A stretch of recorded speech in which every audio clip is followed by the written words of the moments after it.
Victorian Periodical Parade.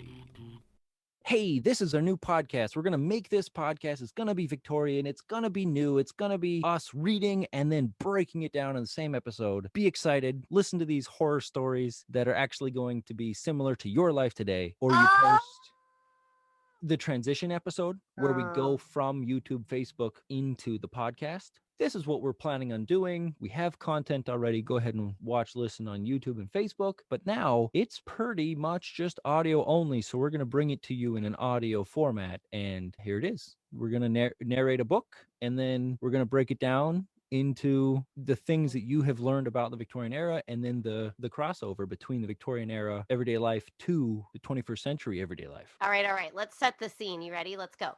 Let's do it.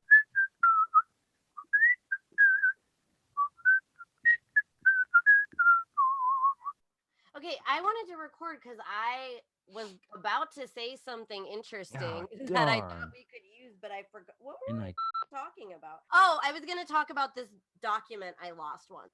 It's about a Victorian thing. Sure. It's about my background, but it's also about like you and me getting used to all this equipment and how we just lost this document. So it's going to be great. Yeah. So you need to hit record. Yeah, I got it. Yeah, we can use that. We've recorded the F-bomb a couple of times.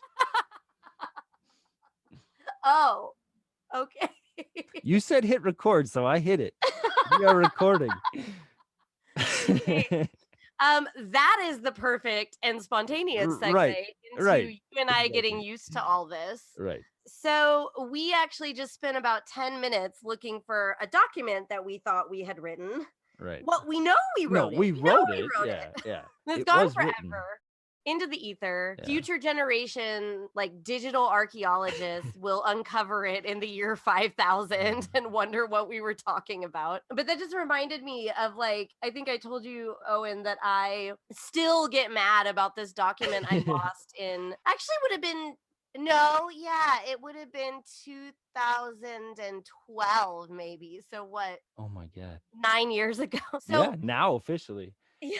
So in literary studies, anybody who gets a PhD does a thing before the dissertation. Most people are aware of a dissertation, but everybody in any PhD before that does what's called a qualifying exam. And they're completely different in every field, but in English, it generally involves something like what I'm about to describe. It's slightly different program to program. In my school, it was that you made yourself a list of approximately 300 books that you self-identified as like, hi, I'm Kari Nixon. I want to be the scholar of Victorian bacteriology and germ theory. So what books do I think I need to read to be an expert in that?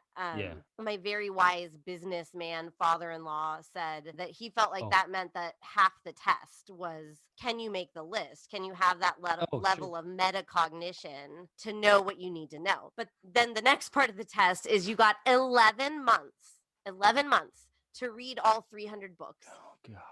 And seriously. Then I don't need to tell you how long Victorian novels are. Yeah. I didn't think it was fair because you had these like modernist scholars doing like The Great Gatsby. And they don't change the number of books. So I'm over here reading 300 books the size of Bleak House. Yeah.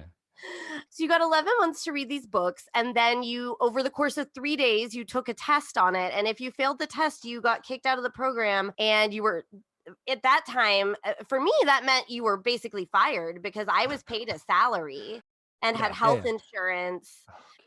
Yeah. So it's like the stress level of like, you get one chance. I used to play that Eminem song a lot. Like you get one shot. Oh yeah. One shot ready to blow. That's what it felt like. It's like you get one chance. And if you fail, then you're it's homeless. Done. Basically. Oh man. So what I remember is I had this really copious note-taking system because it's open note. Like you could take all the notes you want. So there's three lists of 100 books, and they're different topics of your choosing. And I had a different 3-inch 3-ring binder full of notes for each one. Because you're so nervous, after you took the notes on the book. Yeah. Because you can, I could write things like. Oh, right. Yeah.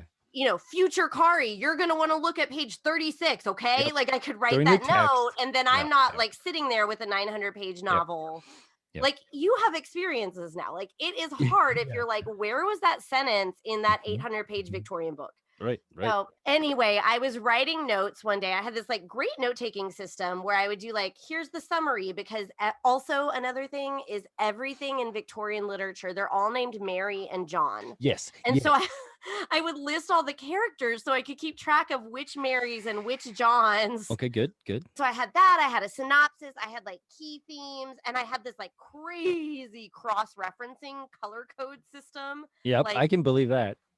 so I had done a really great job on this one novel. I don't remember what I said. This is part of the problem. Sure. But I had like spent my afternoon writing just an amazing note sheet, one pager on this Thomas Hardy novel, and it just disappeared forever. And I have no idea what I said. I just remember it was fire, and I'll never know again. Oh, The God. thoughts are lost forever. And in the Yeah. midst of my Victorian length monologue, you have found our schedule. Yes, it was in the questions document. It was just one of the questions. And I thought I had put it into a different thing, but obviously I never pasted it anywhere else. Okay, actually, that might be a decent in media res, like drop them in banter. But yeah, I was just thinking, like, I don't think it's ever gonna be that hard to get banter and just like conversation that's interesting, because the more I think about it, like, I mean, maybe this is a duh statement, but like everything in my life is connected back to the Victorian era. Like, Yeah. maybe that's silly to even say because it's like this is what I've been doing for a decade, but it's No. like all my stories are about how it makes me think of some Victorian thing. So Right. But it's great. It means that you're starting to vibe exactly with your career. I don't know if it's fair to count schooling, but it's like I started this in 2009. If you count schooling, though, you started your thing so much earlier too. No, 2008. Yeah. So, yeah, I've definitely had those moments where I wonder if things like are fulfilling me as much as I had hoped. Yeah. But I think the nice thing about, like, particularly for me, is I've got the Victorian stuff and I've got the medical humanities stuff, which we can get into in a minute. Yeah. And so it's like when I'm bored of one, I just do the other. But Right. I also think just being a professor is that anyway. Like, all professors study something for a while and get tired of it and move on. Yeah. And that's sort Well, of, I think, the freedom that you take with a real paycheck cut for being a professor. oh, yeah, that's one thing that I did notice with the professors in my school. They were always researching something and they were dabbling with a project and they were like, hey, board, I need some funding to do this thing that I really want to do. It's interesting. And if I do it, then we can get more money. And there's something you can get out of it, but you pitch and you get some money, but you're still getting your salary. So you get to do the thing that you think is fun. And then you're Exactly. also teaching students, which is like the goal of the school. And so it just is beautiful in that way. That's why a lot of professionals, like anthropologists and authors and everything, will go to a school and take a collegiate position. And everybody's Right. like, why did you take that pay cut? It was a huge pay Yes. cut. And they're like, Especially with great science. I benefits. like, Yeah. for me, for literature, there's not really like an industry I could go into. Like, Right. yes, Yeah. I You, broke you, into you're right. mass market books, but that does not happen for most professors, nor do they try that. I was actually in a clinical psych PhD program Yeah. before English, which we would have known each other when that was happening, but I don't know how much I talked about it. I didn't stay in it very long, but what I studied was personality testing, things like the Myers-Briggs or the Enneagram that's popular, although those weren't what I studied. And so I often think about, like, what are the common personality factors that would make somebody like me, who's like, this is my only option, but also somebody like a scientist who could have made a bunch more money by working for like a pharmaceutical Or, company. yeah, Bell Labs. Yeah. What personality traits would be the same in both of us? And I think a huge part of it is, I think, sure, like an intellectual curiosity, that's true. But I think some of it is like a deep seated independence. Like, I Yeah. don't want anybody telling me what I have to do with my time. Gosh. Yeah. And so they're able to dabble. You know what I Yeah. mean? And they adapt to being good at dabbling, being like, I'm Yeah. not going to let you call this. So I'm actually going to add this to my resume. And Right. spin around this way, come back around, and then now I'm your boss. Or, now we're Guilty. parallel, right? Right. And Elizabeth does that all the time too. She's been kung fuing her way into the entrepreneurial type position where Oh, she yeah, can yeah. figure it out. And now she's feeling pretty happy about her career, but she's still waiting for that dream position I with think Concordia. especially for people in our generation, that was also delayed. We were taught from the cradle, if you get a college education, you'll be fine. You'll get a job. Right. Absolutely. Absolutely. Yes. And so for most of us, it's been hard. It's been hard to get to be like 30 and be like, okay, maybe now I have. Maybe now I'm good enough. Yeah. Right. It's hard. It's not what we were sold.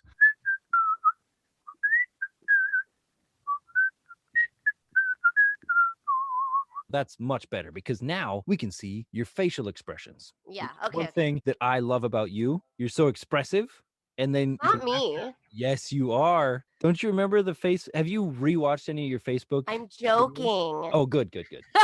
Man, you had such a deadpan face. There was no expression. Here's the thing. I am so expressive. Yeah. But I do have apparently like the blood of my Norwegian ancestors in me, enabling the occasional deadpan humor. And because I'm normally so expressive, nobody gets it when I'm deadpan because I'm never deadpan. Well, but that's the perfect thing, right? You can get away with it. You can be so expressive, and then you can be like, I'm going to eat a bowl of dog food.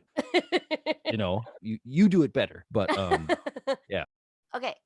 Other comment on video recording? No. Watch your hand. I want to stop. The year is 2020. It is March of 2020. Where'd you go? I fell on my knees. You're ruining the mood. I was trying to be creepy. The year is 2020. The world has gone on sudden lockdown due to the novel SARS coronavirus 2. Wait, SARS-CoV-2. Anyway, people are real scared. It's real serious. Nobody's happy, and everybody's trapped at home with their kids, and they're all looking for a means of escape, and Zoom was our only option, along with social media. I'm setting the stage for our beginnings. I know. No. Perfect. Okay, there you go. Perfect. I was like, please be careful of your hand placement in front of your camera and your face. And you were like, no, I'm reading. It's too much. I was ready to go. I know. Yes. Okay, so that is sort of how we got here, is in the COVID times, as so many things changed. But we didn't start this project until... You sent your Twitter question out in March. And there was a question? Yeah, you were like, hey, does anybody want to help me edit or that's right. do a Victorian podcast thing? Okay, you're taking me back. Okay, I remember exactly how it all started. Good. It started as an independent thing. If we haven't gotten to this already, I am a Victorian literature professor. And so for years, my husband and I lived in Dallas, Texas, where there is this gigantic store called Half Price Books. We don't have it in Washington, which is a great tragedy. We have something similar here in Minnesota. They're in many, many states. Okay, yeah. But the flagship one is in Dallas, and it's in an old Home Depot. So it's just a huge warehouse of cheap used books. People take their books there to sell them. And so you can just find so many different things. And there's one particular guy who had gone to Norway and gotten just a steamer trunk full of these 19th century Norwegian books. They have this like beautiful marbling on the inside, leather bound, just really beautifully done. And he brought hundreds of them back. Wow. And he believed at the time, it's actually kind of sad. Sad for him, amazing for me, because finders keepers. He thought this would be like his retirement, is like that these books would really be worth something and he could sell them in America. And it turned like they weren't worth anything. Because in what year did he buy them? I don't know the rest of the history. So Daniel worked at this bookstore briefly, and that's how I was able to find out, because I would go to this one section, and finally I asked, because I would go to this one section, and there'd be all these 19th century beautiful Norwegian books. And like that doesn't exist that much in general. And it certainly doesn't exist in Texas. Right. Right? Like there's no Norwegians down there. And so one day I finally asked, like, why do you have things like Jack London translated into Norwegian in a beautiful edition? Wow. Like Thackeray translated to Norwegian, D.H. Lawrence. Like, why do these exist in such massive quantities here when I've never seen anything like this in anywhere? And so they told me, and that's just all I didn't actually ask when he did it. So I couldn't say, but so I mean, as you can imagine, with your and my investment in Norwegian, like this was just like literally nobody wanted these books. If anybody else ever bought them, it was a home decorator buying them just to be pretty. Or somebody to chop it out for a hidden whiskey flask.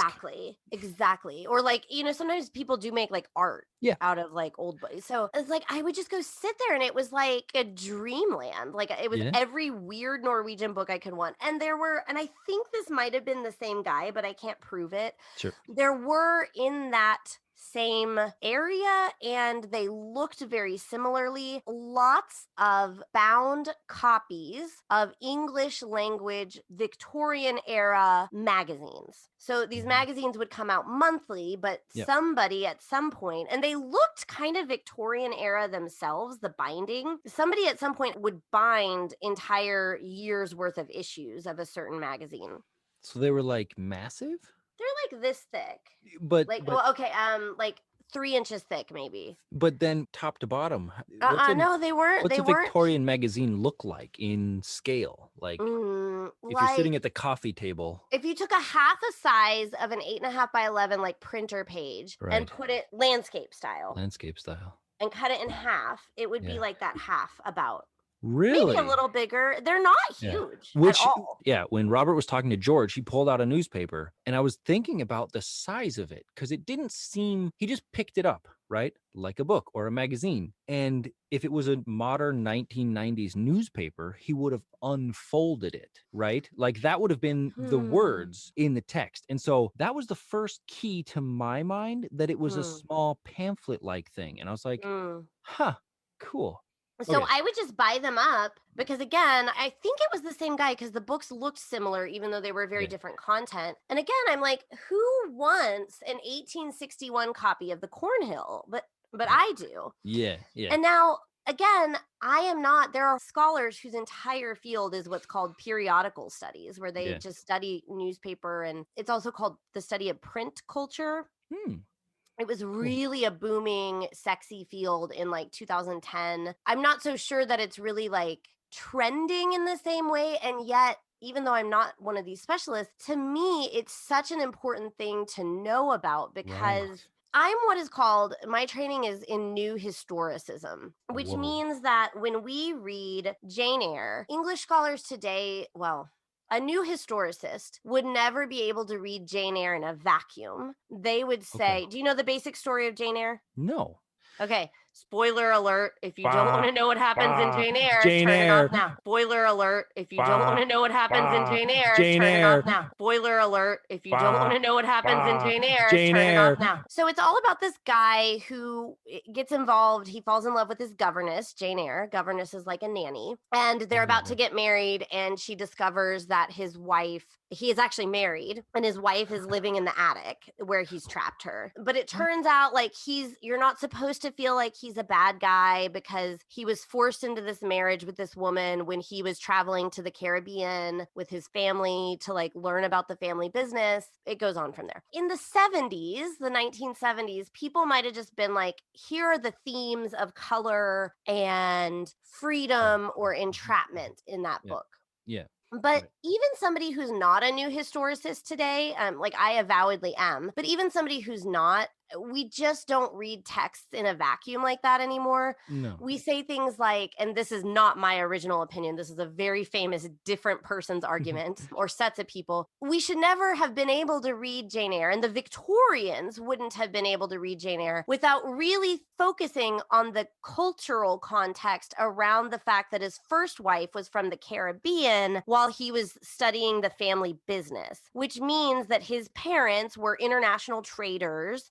Yep. It likely means that his wife was multiracial. Right. Yep. And if we notice that, which the Victorians, because they're writing about their own day and age, Yep. it's like these things end up being encoded inadvertently. Because today, if we were talking about the impeachment or something, we all Right. know what we're talking about. Yeah.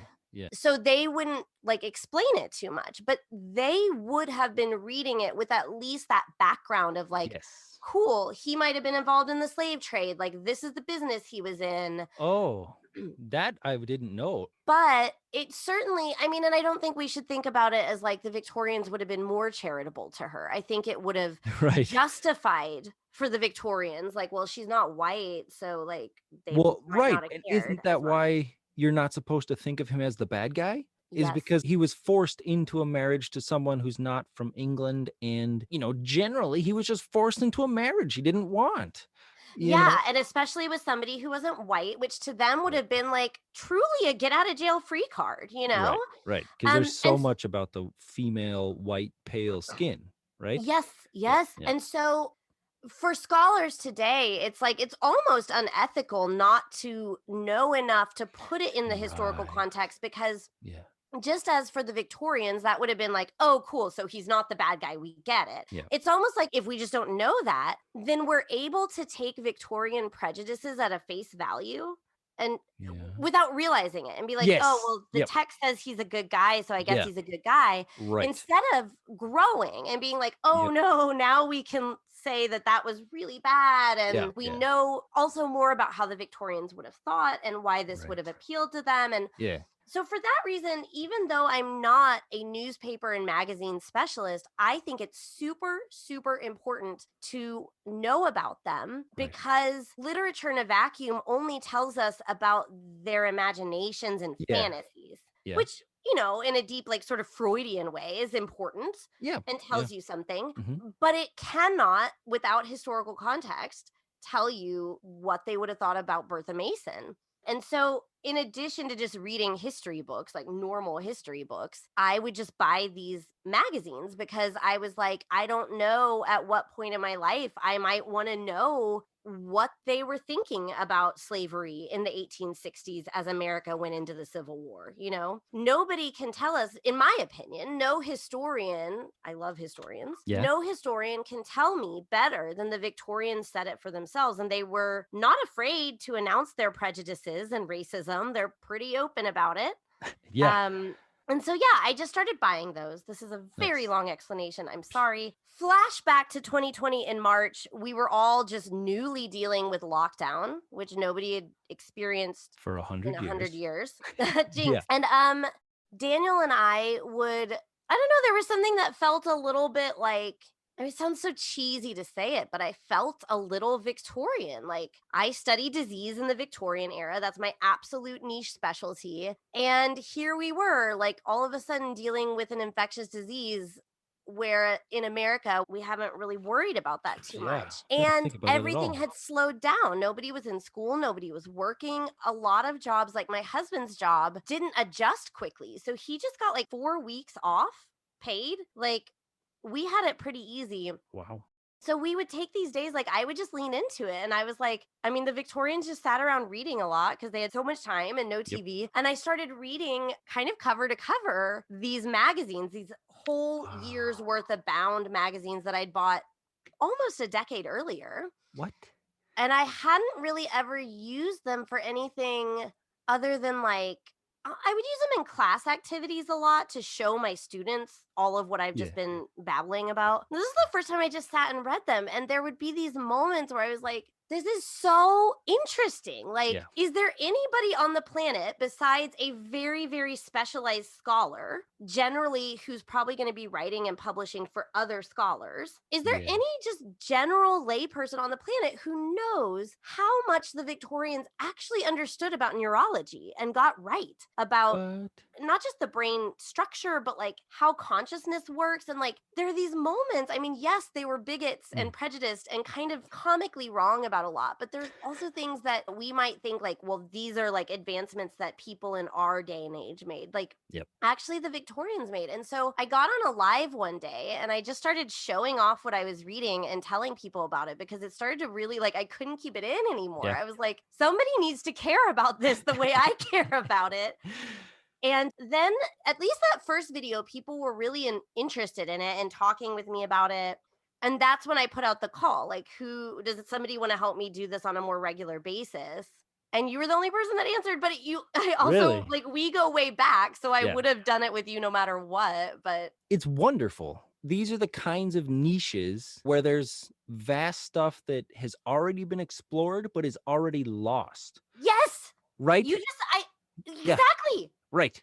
People have already figured a lot of this stuff out, but now it's been lost for some reason. And now people are coming back. And we think again that we were the ones who discovered a thing, but there's so many people who have seen it or noticed it or hypothesized about it.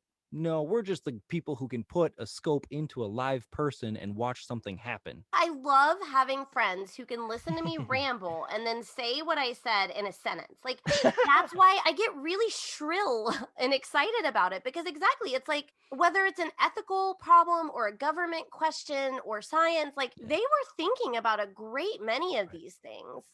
And yet, like, we have no awareness. And so, like, where possibly are we just spinning our wheels about a question that, like, maybe if we were more knowledgeable of them, we might be able to get somewhere about a similar issue? I don't know. Or it had already been answered and was working for a while until something else came and destroyed it. The Victorians are this really cool time period where it's like it's 150 years ago. Yep. So it is very unfamiliar and yet also familiar. Yeah, someone should know more about it because it's just beyond 100 years. We've always had people living 100. There was a picture just came up of a 117-year-old woman living in 1879 or something. No, really?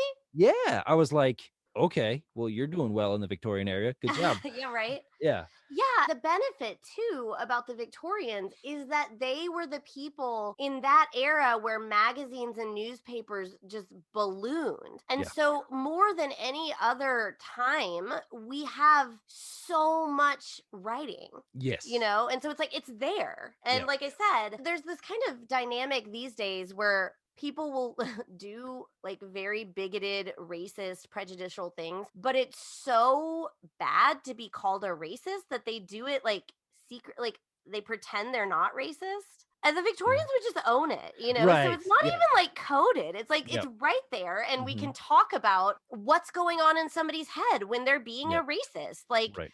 I can't ask Joe in 2020 because he'll deny he's a racist, but I Yes. can look at something from 1820 Yep. and get maybe an idea of how I could, I don't know, persuade that person to not be awful. Yeah. At least with the Victorians, I can get some kind of access point to Mhm. what the thought process is there. Right. Yeah, and with these magazines in the Victorian era, you could potentially persuade someone who might be racist or slightly racist with these articles and be like, "Oh, that's weird. Why is that wrong? Or why does it feel bad that I'm reading that this person is doing that wrong, then feeling it that I do it myself, Mhm. and then getting the character that's really nice and you actually look up to in the novel is against the racist person, and you Yes. do some racist things and you're like, ugh." Whereas now there is so much social media second to second that Yes. every conversation can just be dropped into the garbage can and you just jump onto the next thing that you're like, oh, this is positive. Someone gave me positive feedback on. So yes. I love the way you put that. I completely agree. And that's where we come back to the literature. And this podcast will be doing both of these things. Right. Because just as a new historicist lit professor, that's just the only way I think it should be. The lit comes in because, as you say, no, I don't think we should read Jane Eyre without any awareness of what was going on socially because we're losing a huge part of the Right. meaning in the critique. But the literature is important because to me, that's sort of like a sandbox, or like a lot of people play Minecraft, where you can put pressure points. Like they can imagine a thing and say, what if somebody treated this person this way? Would people feel like it was the same as racism, or would it be different? Would it be justified? So they can ask these ethical questions in the reader's mind by producing situations that may not have actually happened, but that raise these questions. Yeah. Or if it is something that has happened, they can take it to the extremes and now they can extrapolate Yes. what they've seen person to person on the surface and say, I wonder if he's thinking about the repercussions, or if he's thinking about this, or if he's even thinking about the person he slighted at all, or if he's just being selfish, or Well, so I teach a lot of apocalyptic plague fiction. Wow. Because I'm a Victorian disease scholar. And, Right. I've never had students engage with this one novel by Mary Shelley. She wrote Frankenstein most famously, but she wrote another apocalyptic plague fiction, a book called The Last Man, where literally this plague kills everybody except the last man. Wow. And it used to be, Mary Shelley, she she's hard to read. Like, students get kind of frustrated, and so there's that. But like before COVID, students just, it was pulling teeth to talk about exactly what you just said. Like, she is putting one situation, like a disease could kill somebody, to its extreme, Right. because that's a philosophical thought experiment. Right. What if? What does it mean? What does it change? Nobody would ever be able to really follow me. And then last semester with COVID, I didn't have to teach that book. They were all like, oh, like when every part of your biological life is threatened, you have to kind of focus on like what matters in your heart. And I was like, thank you. Like, did you put it on the recommended reading? oh, no, that one was required. It was because required. it was a Okay. disease themed class. just I didn't normally talk don't about do it. that. They just got it so well. Okay, Like, there you go. Yeah. before they're normally like, I don't know, like, why are we supposed to care that everyone's dying? It's like, now that you're living it, you know. Okay, Yeah. I think, do we want to cover the transition real quick? I'm eager to get into like who we are and how we met, because these Sure. are fun. What do you want to do next? Yeah, we should do a little bit about the transition and just say, so you've probably seen our faces on Facebook and YouTube, but now you're only going to be able to hear our voices on the podcast. This is because we've gone into a witness protection program. Wait, but we're still using our name.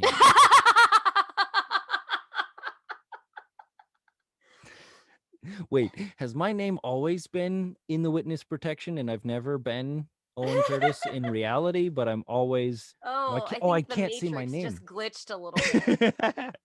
I love it. Maybe we should talk, for anybody new, really briefly, what season 1 and season 2 effectively were. Yeah. Okay, so season 1, as you heard, I said, like, somebody should help me with this. Out of the blue comes Owen, who is not anybody I would have expected, because he hadn't previously, I don't know. I don't have any friends that are that into Victorian literature, so I guess everyone would have surprised me. And so what we decided to do is that I was really invested, as you can tell from some of this content, in the historical nonfiction writings. Like, I want to know why there are 3 articles in 1861 about the salmon problem. What's the salmon problem? And Right. Yeah. what might that tell us about our wild versus farm raised salmon today, which is apparently a problem, because I have a dear friend who studies that. He's a historian. He studies fish farming. Wow. It's fascinating.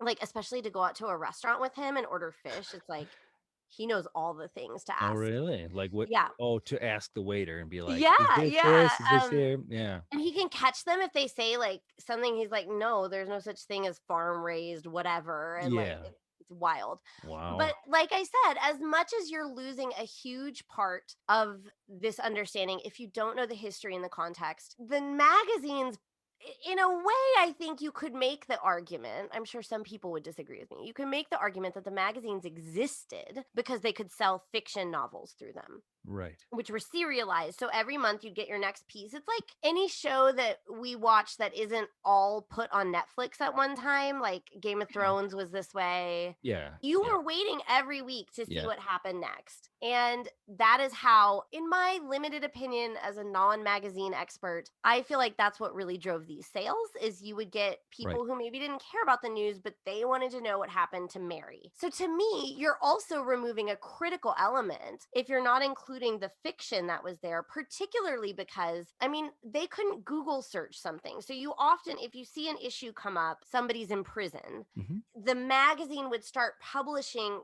informational pieces about the prison system, because That's unlike smart. us where we can be like, hey, what's that, like we can Google everything, they kind of had to anticipate and pique the reader's interest. And like, so these two things are intimately connected for the historical reader, and as somebody who thinks the history and context is important, it felt like I can't not do the literature too. But ironically, I'm in this current moment uninterested in the literature. I mean, I teach literature Mm. every day, and in this project I wanted to focus on the Oh, nonfiction. right.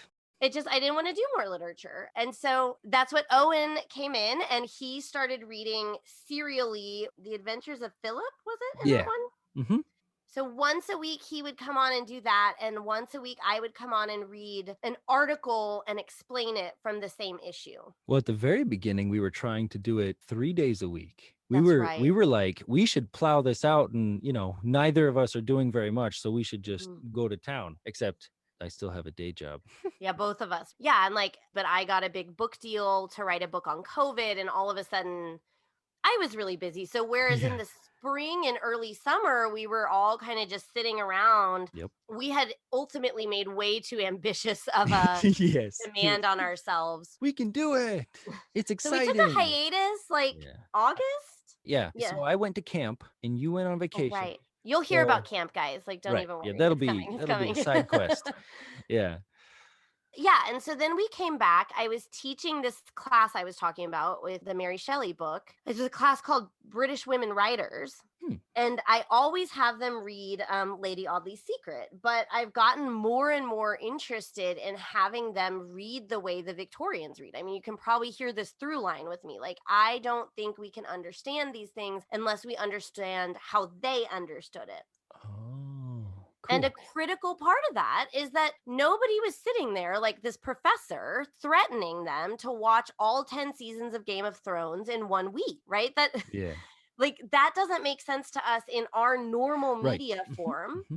Hmm. And nobody would have read Bleak House in a week or 2 weeks or 3 weeks. They would have Right. read it over the course of a year. Yeah. And so I've been more and more invested in that in my teaching anyway. And so I thought, this is a perfect way. I can have Owen read Lady Audley's Secret weekly. We each did one part per week, Yep. and the Mondays and students had to Fridays. watch it. But even then, it was so much. We got off schedule. We couldn't keep up with it. We barely had time to talk to each other. Yeah. And so we just had to come up with a different way. And that different way is season 3, which is here right now. Yeah. Audio. Why though? Like, why have we decided to go full audio? Like, maybe we could talk more about, or you Right. could talk finally. I could finally let you talk. I could about like just what we've noticed with followers and kind of breaking into this industry, and like just the patterns that have influenced what we think is best to do. With us, we are really just reading and talking, and Yeah. we have expressions sometimes, but I don't feel like we're getting across that much visually to our listeners and our following besides some of the pictures. But there's not that many Mm, pictures in the articles that we have, so we can just post those on Twitter or on Facebook. right. And then people Right. can be like, ooh, I can hold this picture the whole time and enjoy it while I'm listening. Or, like most people do, drive in the car and listen to Victorian Periodical Parade.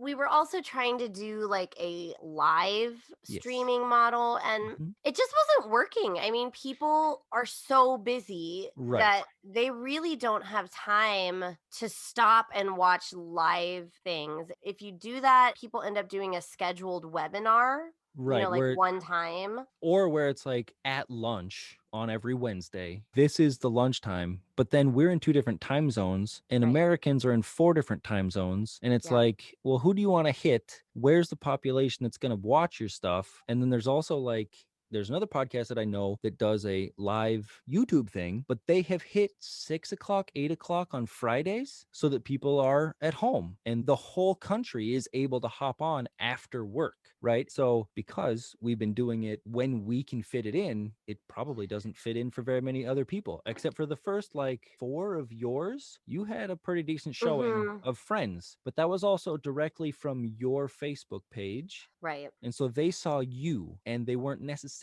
like following with the notifications on. on our Victorian Periodical Parade. But when you go live, friends have the feed and it says ping, Kari's gone live, go check her out. And that's much more intimate to be like, why is my friend going live? I should Exactly. And check then I this think out. also the novelty of that wears off. Like, because Right, it that's was the other thing. decreasing. Like, it Right. was at first interesting. And then, there's a subset of people who don't feel like tuning into that. And they're Right. not. Yeah. They're So, like, yeah, I your just. dog didn't die, so I'm okay. And you're gonna do this once a week. And the other thing is on Facebook, it's always there afterwards. And so it's like, Exactly. I'm just gonna check it out after work or some other time. Well, and that's what I was thinking too is like when I've seen people develop a really good live following, it's kind of what you were saying about the visuals not being necessary for us, number Yes. one. I'm not sure the live was necessary. When I see people really successful with lives, it's usually like they're selling something. Yeah, they're And so selling or they're actually doing a workout and they're like, this is how you flex your arm when you're doing a exactly. raised bicep curl. Right. We actually don't need to be live. And in fact, as you say, like, I think the type of person who might be interested in this show needs to be able to watch it during a down moment because it's actually, Yeah. it's kind of a calming, you're talking about Yeah. history and literature. I mean, I'm not a calming person, but still, it's, I Yeah. think people need to be able to listen to it while they're driving and Right. like want to learn a little something. And yeah. My friend was watching them after our lives while he was making dinner. And he was like, yeah, I caught it a day later or so. And it's pretty cool, pretty interesting. And he is a person who likes saving old books and he enjoys the past and such. So he's perfect for our audience. He did our banner, Kyle Plone. Oh. Yeah, Kyle Plone. So this is why we went to this format. It just felt like there weren't good reasons justifying the way we'd been doing it. And when we sat down and thought about those reasons, it made more sense. And it's also easier on us. I mean, I think this is a good time to get into like just who we are as people, but we both have two kids, two young kids. Yeah. And so this whole idea of like, we have to be on at 12 p.m. on a Tuesday. I don't know about you, but it would get really stressful for me to be like, I have to race home. And so, as much as it's going to be easier on listeners, it's going to be easier on us. I mean, I think we've tried for 3 weeks to schedule this and I wish it hadn't taken so long, but there were things like a car accident and tired spouses and children who had suddenly realized their capacity to die. And like these things come up unexpectedly as parents. And it was so much easier on my blood pressure to be able to be like, nobody's depending on this. Like we can move it. And like, Yeah. It's like another hiatus and a restart. Okay, so that kind of segues nicely into who the heck are these people? I guess the first thing I'm going to say here is that I will probably be notorious for sometimes calling you Owen and sometimes calling you Oscar because I have never landed on one for you. That's fine. Yeah. I actually don't know what that says about you because most of my Skogfjorden friends, it's always the Skogfjorden name. Like, I will never call her Elizabeth. Like, the first time you said something about Elizabeth, I was like, who is Elizabeth? Who is that? And should I go tell my friend Elsabeth that you're cheating on her? I was like, actually like mama bear about it. Yeah. So I don't know like why I've been more able to like lean between yours, but I think people should just know like I have no rhyme or reason for why one comes out of my mouth sometimes and the other sometimes. But so we just have to accept that you are sometimes Oscar and you're sometimes Owen. And hey, what the heck is Skogfjorden? Maybe we should get to that now. Sure, let's do it. Okay. Yeah. Skog is a place. And a song almost got into my brain and I was about to sing it. Oh, it goes into a place downtown, walking fast, and that song. Do you remember that one? Anyway, you can't call it Skog yet because people don't hear that when they hear Skogfjorden. Well, but if you say it early enough, it's interchangeable. Okay. Owen, Oscar, and Skogfjorden, they are equal. So if you throw that idea out there, you might also. I think there might be a time or two where you slip and say Kari. So yeah. Oh, people need to be ready. I love Kari. You'd be surprised how many people. I just think it feels fun to say because the majority of people at Skogfjorden, that's what they actually call me is like once that gate was opened. Yeah. Okay, so I'm just gonna say it. I'm gonna do it like a band-aid because it's weird and it's nerdy, but it's who we are. Owen and I met at a Norwegian language immersion summer camp and school called Ooh. Skogfjorden that is nestled deep in the northern woods of Minnesota. A lot of people think it's in Norway when I don't say that, so just get that out of the way now. It's in Minnesota. Yeah, Bemidji. Beautiful Yeah, place. Bemidji, little Bemidji State University that did not hire me as their Victorianist in 2012. Those losers. Never forgotten. Never. Literally, nobody else in the whole world could have written the heartfelt essay I did about wanting to live in Bemidji. Oh, understandably. No other Victorianist. I'm sorry. Yeah. There are plenty of other Skogfjorden people that could have been. Right. No other Victorian literature professor. What's wrong with them? I don't know. Invested in the community. I hope they're listening. I hope they're listening. Bemidji State, you failed. The Beavers have lived in my heart for so many years. And now they're just gnawing at your heartstrings. Do you remember the funky room? Maybe? Did you ever do orientation at BSU? No, I was only a first half counselor. Oh. So I never had to do bunks in BSU. I'll never forget, actually. I was always a first half camper. Right. I think they try to switch you up when you're a counselor. I think they do. Yeah. And I remember being really heartbroken that I couldn't do my beloved first half because in my world, first half was way better. Right. Everybody has that. You know, right? And Yeah. so, but I always did my orientations at BSU, and there was this room there called the Funky Room that is like fully carpeted. By that, I mean Walls like and up ceiling? the walls.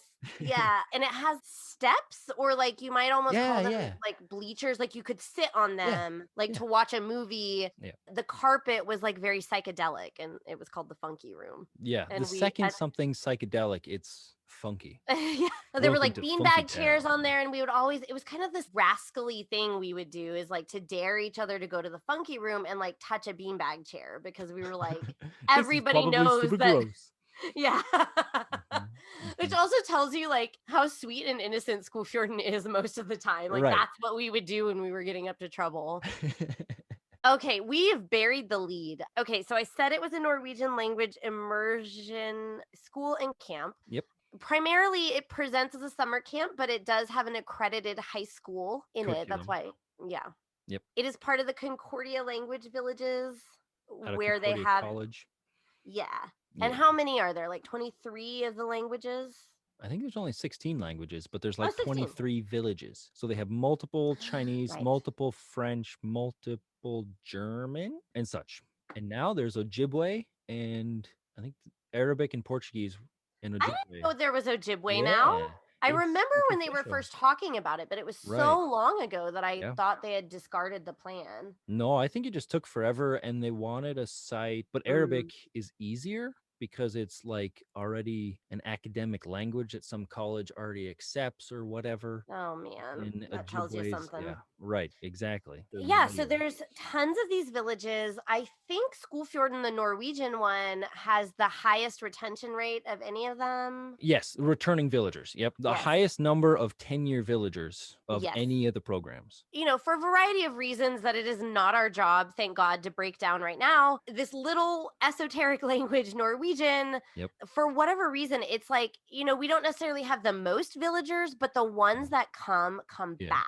Yeah. And that was certainly my story. I was forced to go when I was 13, didn't want to go. And then, you know, now I've been a counselor like 5 times, and that's nothing. Like, I always tell people, because I tell people here in my hometown, like where I'm living, I'll be like, okay, I'm going to work at Norwegian camp. And to those people, I look so weird. It's like, who in their right mind is obsessed with Norway that much? But then I get to Skogfjorden and I also kind of don't fit in, because I'm like kind of weird for only having worked there 5 years as a staffer. And sporadically too. Sporadically. Like I mean, I am not trying to put words in anyone's mouth, but like my sort of chip on my shoulder has always been like, I'm just this black sheep because I'm not obsessed enough. But then like everyone who's not in Skogfjorden is like, what a weirdo. You're so Yeah. obsessed.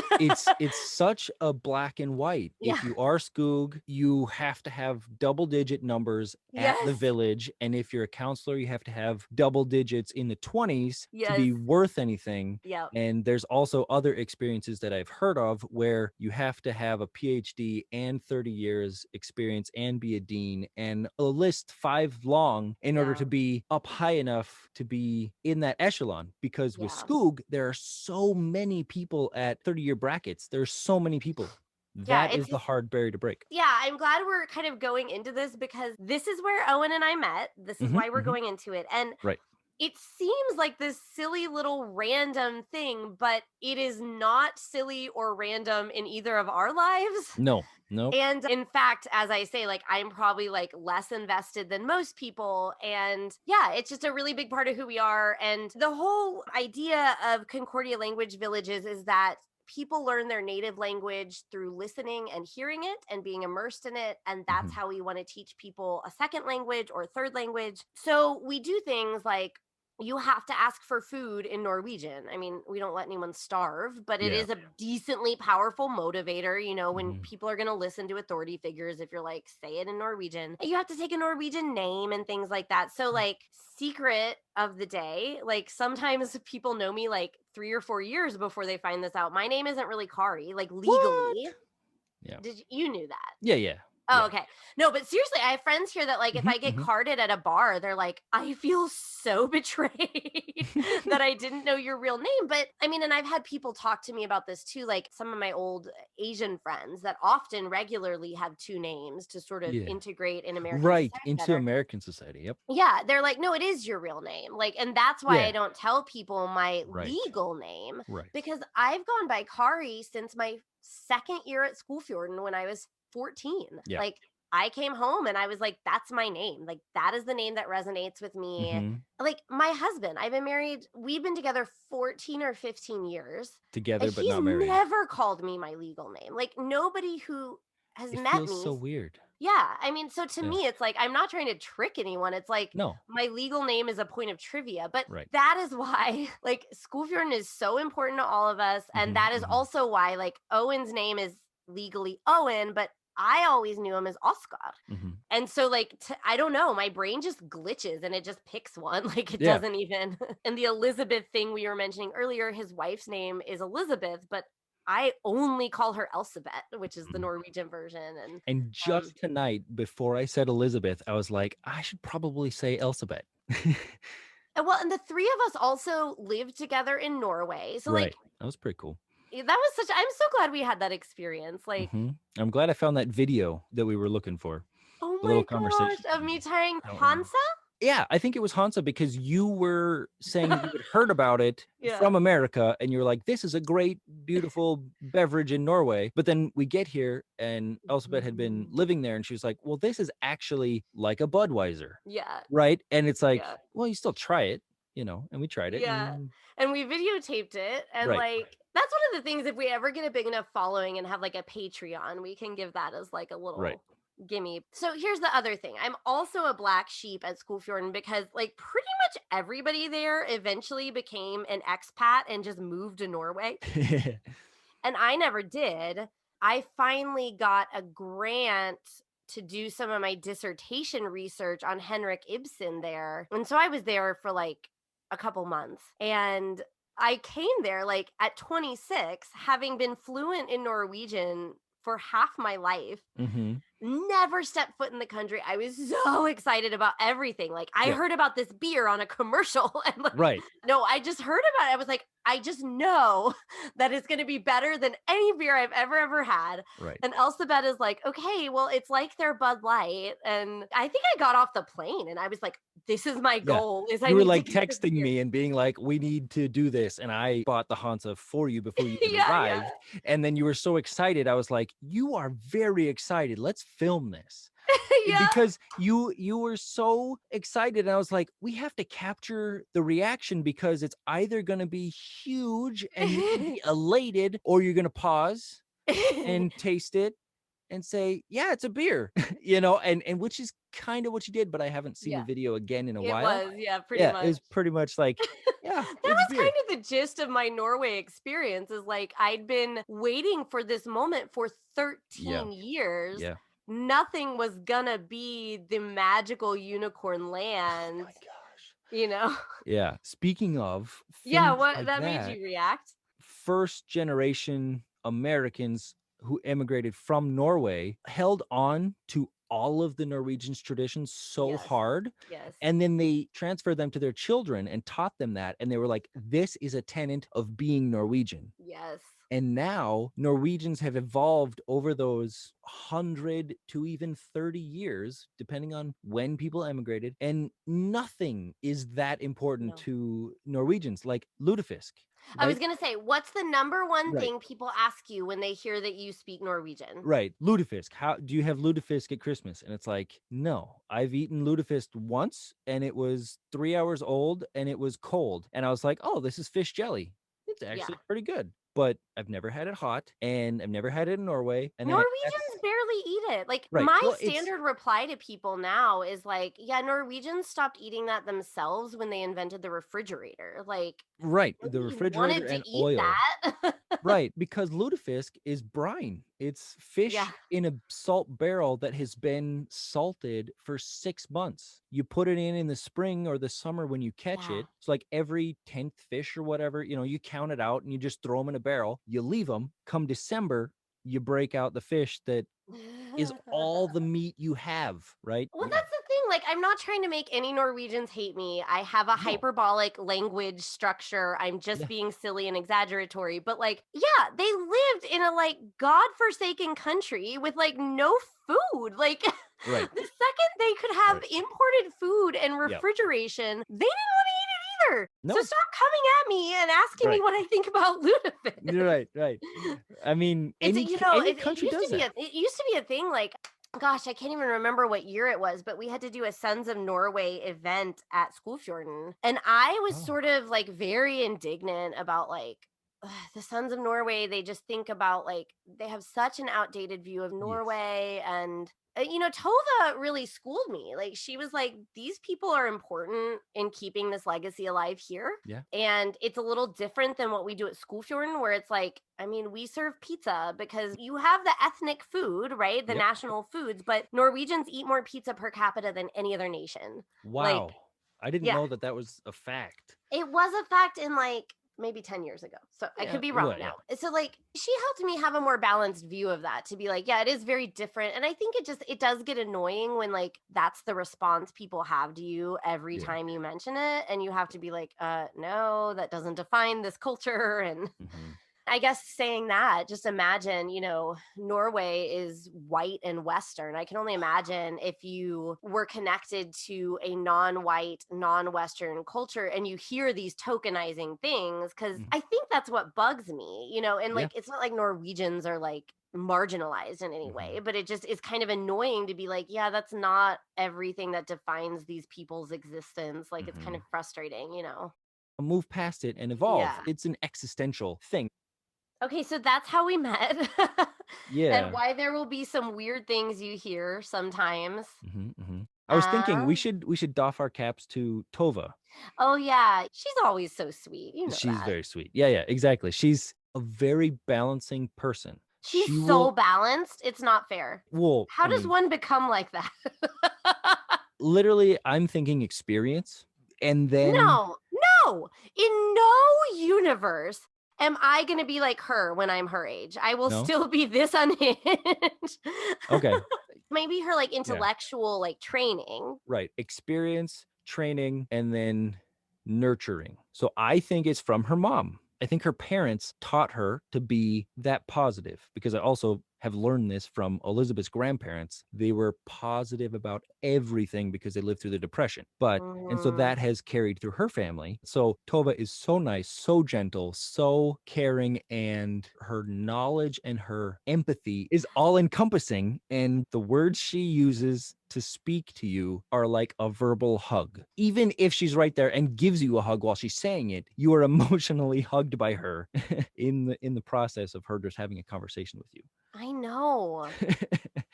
Yeah, I so feel like she's when amazing. people talk to me, even when I'm being nice, I'm just so extra that they just feel like backed into a corner. I wish I could be more like Tova. Well, that's a thing that is good to try to incorporate in your life. You see the positive in somebody else and you're like, you know what? That would Hmm. be great to have in my tool belt. But then also, everybody is their own individual. So it's like, Yeah, we do take need it and all the spin it. types. Right. You need to be able to do a lot of different things and be flexible, but flexibility is hard because then it means you have to always be prepared for change or always allow change. But people don't want change. Like people want like their nice cozy thing most of the time. Have I you don't ever know. seen Tova mad? Like where you Yes, knew she where was you mad knew just she by was looking at her. right. Yeah. Where she was upset and you're like, "Uh-oh. What's going What on?" happened? Right. What was it? Right. No, tell me. Well, I that's don't the think I've thing. ever seen her mad, or if I have, I blocked it out of my memory. Well, but that's the thing about Tova. She is so nice. You just see like this drop and this laser focus, You're but totally then an right. instant return to Tova. She's like, game plan. Okay, I know the Yes. solution. And then back to, okay, we're going to figure That this out. is, you're right. It's a Right. moment. And I have seen those Yep. moments, but I Yep. can't pinpoint them to Right. anything. There's no time where she like punches a door. Right? I can't even imagine it. Yeah, it's like What kind of incidents have you seen that made her mad? I can't think of a single one. not mad, upset. An issue in the cabin, and I know a boys' cabin issue where someone got hurt or someone angrily hurt someone else, and then it's now going to affect that other person's either entire experience or day or couple of days. And that is the respect bottom line that She Tova has doesn't put truck down. with disrespect. No, right. So she's like, that child disrespected that other child.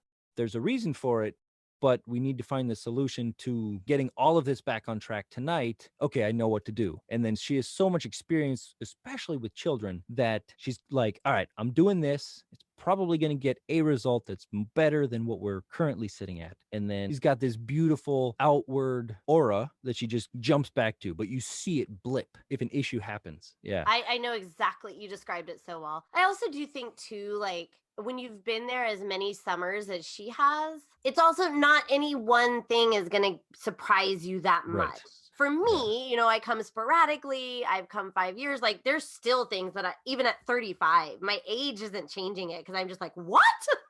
Why Yeah. did you do this? Why does She's that seen happen? it all, Right. Yeah. So I think we've covered actually a lot of these things. I was looking. I know, right? Like I Not, was like, we are flowing through our questions I with knew it would because it's just you and me talking. right. Did Okay, I? we have No. not actually covered how often this will come out, how long the episodes will be. So you should Right. take that because I have talked far too much tonight. Sure. Okay, how often and how long? So we could plan on doing bi-weekly I want to do a lot of blips out of this, but I do want there to also be one, full episode. like 30 minutes at least, Yeah, or yeah, something. yeah. And I like your description of like 5-minute episodes so that we're not giving away just all the good stuff. Right. There'll actually be like an arc to each little thing. So did we say weekly or bi-weekly? I think for the actual episodes with the reading and the analyzation, we should do those bi-weekly. Okay. We have a At 2 least weeks. for now till we get a bunch. Yeah, to start. Well, and the episodes are going to be 45 minutes. We Right. wrote down a really clear timeline of that. Yeah.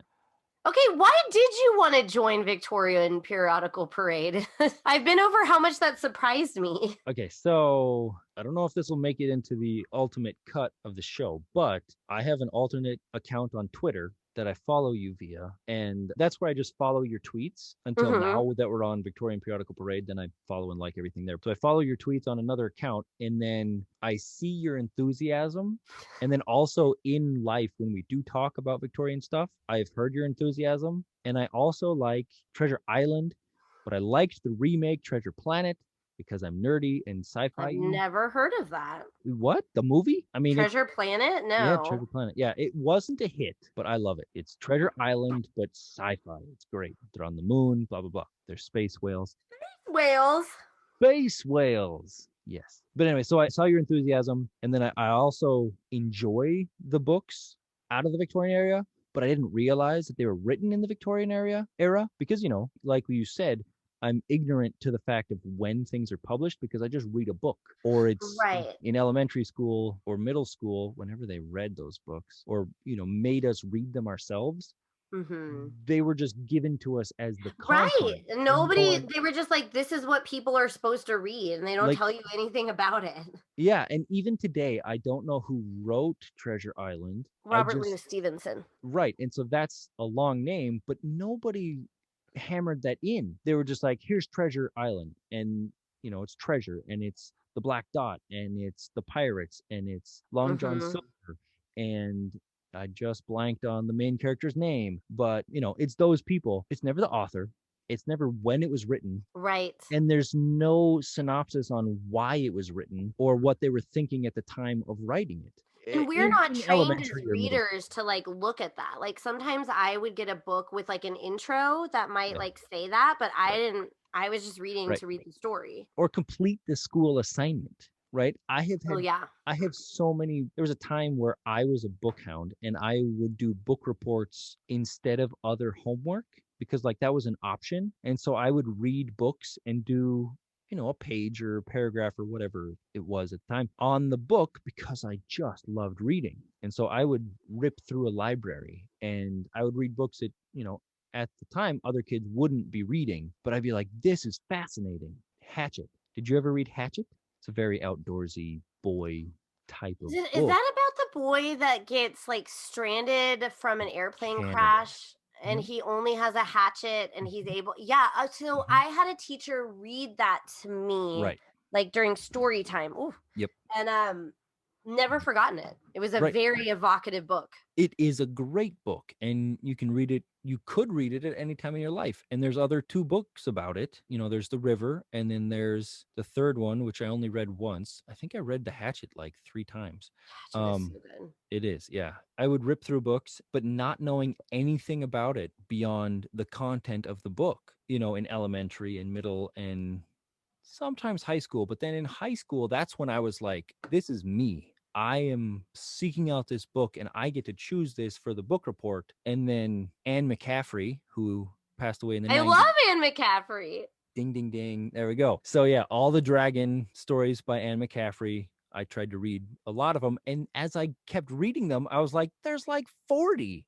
Mm-hmm. And at the time, I was like, great, I'll read them all. But my library only had 10 or whatever. Oh. Read all of those, whatever. And then, of course, sophomore year of high school, I got a job and then everything was out the window. So I've been working since sophomore year of high school and books have taken a back seat, except for like one or two every once in a while. But the Victorian era is steam and it's the industrialization era too. So it's a lot of that kind of A, thinking and B, inventing. And like Mm-hmm. Sherlock Holmes is all about breaking everything down and thinking about every thought possibility and everything. Yes. And that's a part of me, about Because you're an how engineer, right? well Like that's kind well of right. That's one of the things that led me to being an engineer is that way mm, of thinking. And so when you have that kind of mind, you go to design things or you make things more efficient or you critique and review things that have been built and say, is this safe or is this going to break? Or, well, why did we change to using this material? Like now we're in the structural engineering world. They're like, we could just use trees instead of iron for buildings and we don't have to make metal and make pollution. We just use trees. So that'd be mm-hmm. cool. And then, so the big thing was October of 2019. I heard a podcast that had open auditions for followers and listeners to audition for their Patreon paid backstory. Okay.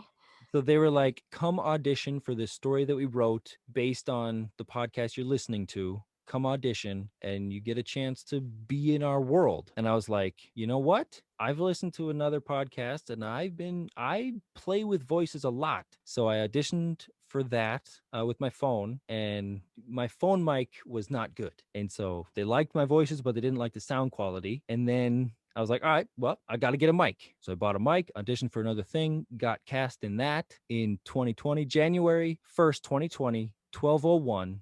I got an email that I was cast. And because it was New Year, I was awake. And so I looked at my phone. I was like, the new year started off with fireworks because, Little did you know how it would end, but well, right, exactly. 2020. Little did anybody know how 2020 was going to end, but I was like, yes, I'm going to actually be a podcaster, a voice actor, whatever. And then, I had 2 episodes, 3 minutes of lines in those episodes completely, which is very exciting. But I was like, oh, I got a small part. But it fed the fire for, all right, I'm going to audition all the time for all these things. And so I wanted to do voices.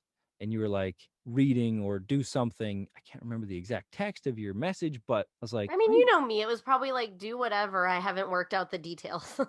it was kind of like that, but it was like, I want to read these books, and you were asking for editing skills to put things on YouTube and such. And I was like, well, I know you personally, so it's probably easier for us to connect. And I have done audio, video editing plus animation in the past. So it's I kind of didn't know easy. that. Yeah, it was, I mean, it was a semester of animation, but it was really awesome. Or maybe it was a year of animation, but it was for high school. And then I also am a programmer. And so it's like all this digital stuff is pretty fluent for me. So I was like, cool, I'd love to help out because it would be rather easy for me to do the editing, but then all that other stuff about Victorian. And then I think what happened was, for me, you were live and you were reading and you were like, I'm going to read a passage from this nonfiction. And people in your comments were like, I hope she does voices. I hope she.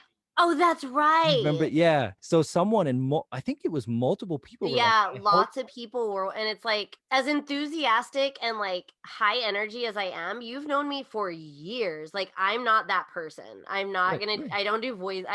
Yeah. I can't do it, To you each know? their own, right? And that sparked for me. And I was like, oh, I said that I could help with the YouTube thing, but I wonder if I could also read the nonfiction and try my voices. And then, it would help me practice a lot, but also read these stories that I've always wanted to read. And then also learn this thing that I also enjoy, history. So, like history and books, and now voices. Well, first editing and then voices, all lining up. I was like, well, yeah, of course. And then I already said you were the reason why I was like, yeah, of course. So Kari, books, history, her experience, and translating the Victorian era into the popular, editing that's for her, and then doing voices for a book that I've never read. Now I get the first chance to read, is like this pile of cake. It's like, yeah, of It's course. like all the different, that's so cool. I had no Right. idea that it was just like this merging of all of these different things that you were already interested in. That's so cool. Right. Yeah. And I was like, okay, it's not that selfish to want to like practice my voices on these books, right? That is so cool. And another thing I want to ask, actually, that I was thinking about, I'm going off script here. So, what I remember vividly of you at Skogfjorden is we'll often have talent shows, and I do All nothing right. because I don't have I have talents. I'm not trying to be rude to Right. myself, I but was like, don't say you don't have talents. I don't have any demonstrable talents. Like, Oh, nobody wants right, to right. see me getting up there and analyzing a book, right? There's not like I would if you you would. through Well, your basically, that's movie, you Victorian could do it. Periodical Parade, where like Yes, I make exactly. jokes Now you're about doing it. it. Yeah, And yeah, yeah. Yeah, so perfect. normally in these talent shows, I pretend to be a judge from Bergen because I like Yeah. making fun of the Bergen dialect. Yeah. And you always do miming. So now I'm going to ask you a deep question. Are you ready? Okay. What do you see as this connection or differential offerings of the body and the voice? Because you're apparently deeply invested in voiceless body work and bodiless voice work. So I want you to just expostulate about that. So I think it's mostly that I'm very expressive and rather empathetic, and I can exaggerate anything.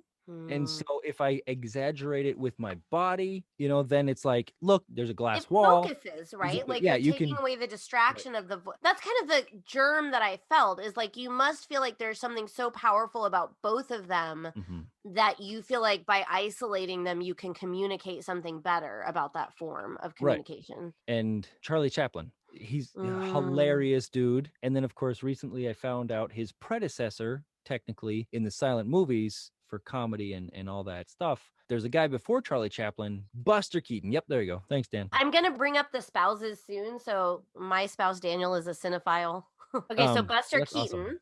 Yes, Buster Keaton and Charlie Chaplin were videos in my dad's VHS library. And so I would watch those and imitate him as a kid. And so that was kind of a talent show Really? kind of thing. Yeah, Charlie Chaplin for sure. Oh, that's cool. And then the Three So, Stooges well, after tell that. me about the unique things that you think you can communicate with both forms then. Because I just think, I don't know, like when I knew you did mime work, I was like, okay, this is a man of few words. Like he feels like the body can communicate enough. I'm learning tonight that you were already into voiceover acting prior to this. Like, I didn't know that. So Right. you need to talk more about what you think the unique things that both those fields offer are and what you enjoy about each.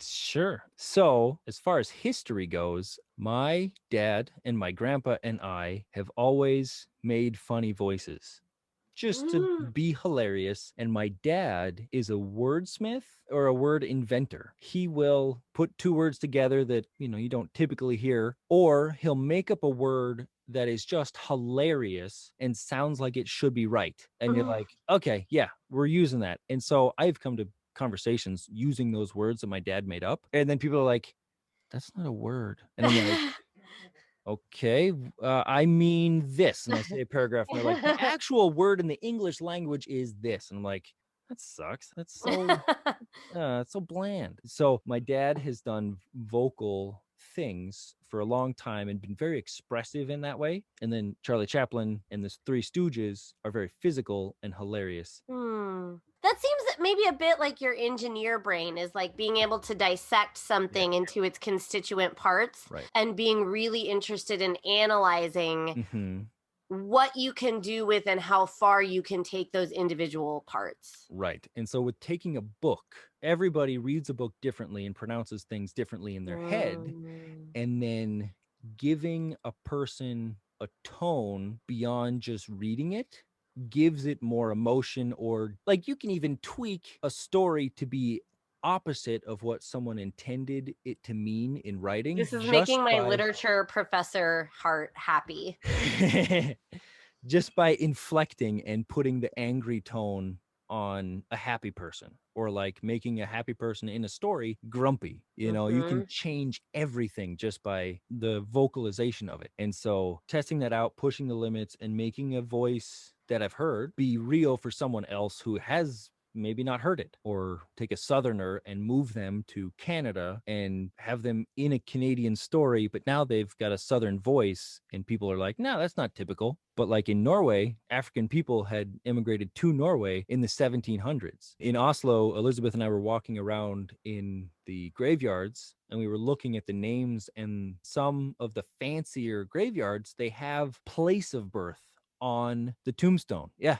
Wow. Because there's Muhammad, and there's Ezekiel, but it felt like it was before the time of like Ezekiel being an accepted Norwegian name. But maybe I was wrong, because biblical stuff. There was some where you knew that it was not a Norwegian name, not a Norwegian person. And then there were others that had place of birth on the tombstone. And that was cool. Like, I was like, that's awesome. They're doing well to have all those letters on their gravestone in the 1700s. That's really neat. Yeah.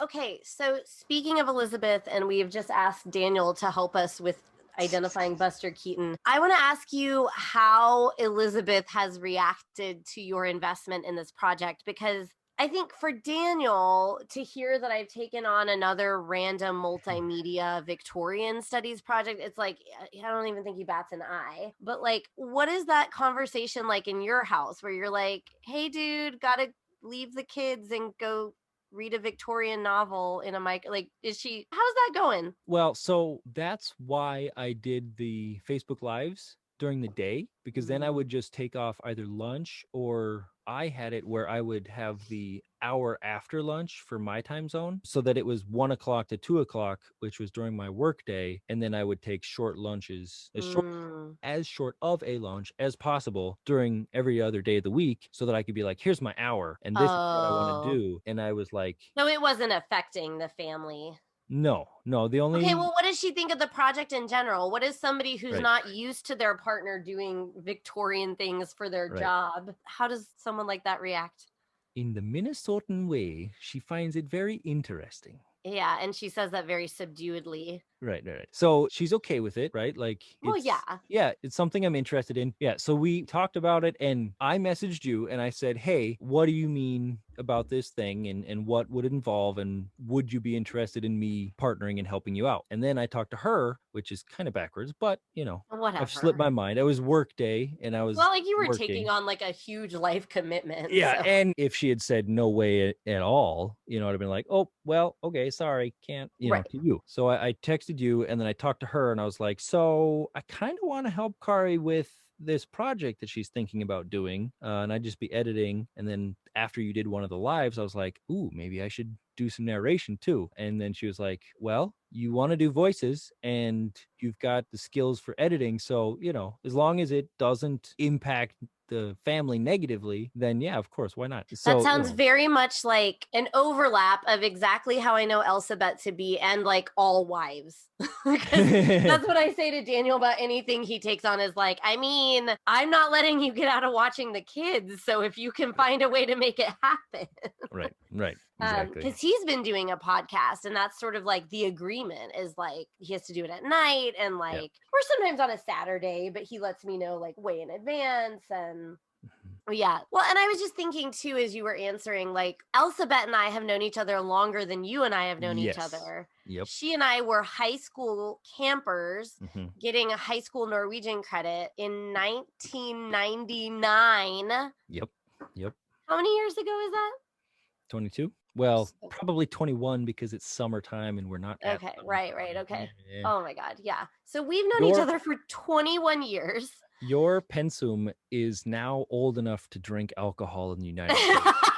A pensum is our like the curriculum, right? Well, no, it's the Portfolio. yeah. No, that's portfolio. Well, I Okay, think I whatever. I think you're get what right. I you're think saying. pensum is the curriculum, but I It meant your is. portfolio, Okay. which is your I didn't want portfolio. to correct you, so I did Wait, it in no, a it's very fine. roundabout, passive aggressive way. Oh, right. So very Minnesotan of you.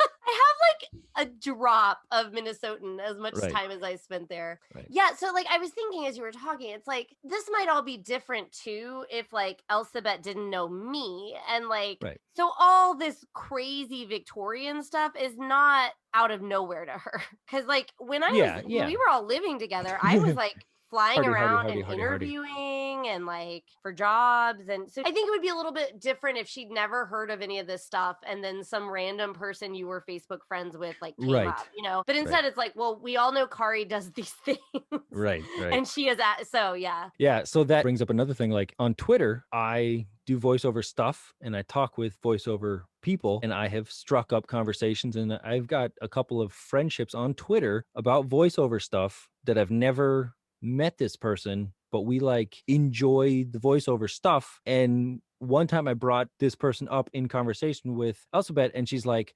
who is that? And I was like, Right. that's my Twitter friend. And she's like, how do you have a relationship with someone you don't even know? And I'm like, I'm a little bit younger than you, so it's easier for me in the Well, digital I bet age. that went over real well with your wife. I'm what? I'm To say younger than my I'm wife. younger than you, so like I get it. No. I was me. I mean, I'm I just I teasing always you. dig holes for myself that are Yeah. deeper I'm than just an I'm pen. just here to try to help you put down the shovel. Well, yeah, and I was gonna say, like, there's so many people, like Skogfjorden people, because of our retention rate, like so many of us stay friends forever. Yeah, And yet, because of that dynamic, like there are a lot of people that I'm friends with, and that like I think any of us, we kind of have a sort of an open door policy. Like if they looked right. me up in a decade and needed a place to stay, they'd be Yeah, welcome. That's the yeah. Skogfjorden policy. hmm And yet, if I haven't seen them in a decade, I don't really intimately know what they're up to and what they're Right. about. Yep. So the story is that when I was doing my dissertation research in Norway, I needed to be in Oslo, and Elsebeth lived in Oslo. And she was the same way. We actually never really got along very well in high school. And both of us, we've talked about this afterwards. We both had great misgivings about how it was going to go with me living at her house for 6 weeks. But she said, I have an open door policy with Skogfjorden people. Like, that's my policy. I was a little concerned. But then it ended up being the way that we connected as adults and realized that we had so much in common outside of the space of camp. And I truly think for Elsebeth and I, that's when we really became like friends, like not just I have this policy, anybody from Skogfjorden, I will help you if I need to, but we really got to know each other in that time. I was super depressed, like because Norway was nothing I thought it was going to be. And that's it's both like I was sad in the moment, but it was this existential sadness that I was like, I'm supposed to love this. And what does this mean that I spent 13 years learning this language of a country that I really don't like and don't fit in well with? We were both kind of in this like moderately hard time and both found it really comforting to have each other around. Yeah. And then I didn't know you were there, I think, until pretty close to when I was getting on the plane, because y'all had just started dating. So y'all had been together a while, but you had just gotten there, right?